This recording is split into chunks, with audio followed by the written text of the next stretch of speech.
because of loss. And it's like loss of a relationship with your spouse, loss of a parent, or loss of a job. Somebody that's been in a job for 20, 30 years and they get laid off, or they retire, or you know, you're you find yourself wearing a hat of identity, or where you're like, especially for men, you're a the protector of your family, you're the provider for your family, you go to work every day and provide a paycheck so you can keep a roof over everybody's heads, food on the table, and all of that. And then all of a sudden you're kicked to the curb because a company is reorganizing, or the shareholders decide they want more money in their pockets, and so therefore the company downsizes, and all of a sudden you're without a job, and your identity is shattered, right? And so you experience loss, and of course, along with loss comes grief, and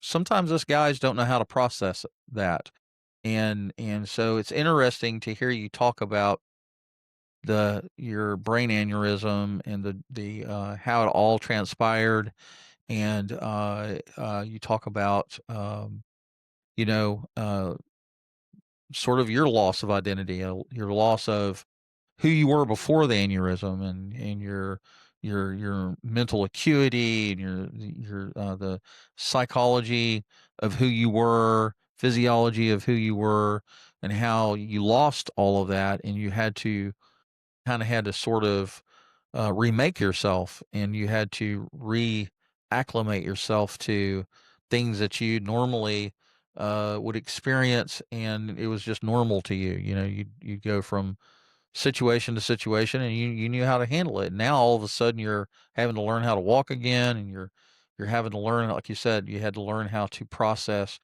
uh, emotions, common emotions that we all deal with. And yeah, if you could talk about some of that, that'd be great. Sure. Well, I think so. I had certain life goals. I think that I grew up in New York City in the 80s and 90s, and it was very much, I think, the brass ring at the time, which is probably still very similar, but to be very successful financially, to be married and have a family, to have children and pets and a car and a house in the suburbs and all of these sorts of things. Um, and after the aneurysm, some of the goals that I'd had um, suddenly either didn't seem attainable or they didn't seem as important. So a lot of what I had to kind of consider was, since I had projected so much value onto what I had hoped to do, um, could there still be value if I changed direction? Um, so for a few years, it was finding that yes, I didn't necessarily have to have the life that I had anticipated in order to be successful. Um, but that took a lot of time to kind of feel comfortable with. Uh, One thing that the aneurysm did, that was unexpected, is it sort of gave me an opportunity to take a step back and reevaluate everything in a different context. So, um, whereas I had assumed that success had to include a couple of things on the list, I realized that success was just being the best version of myself that I could be.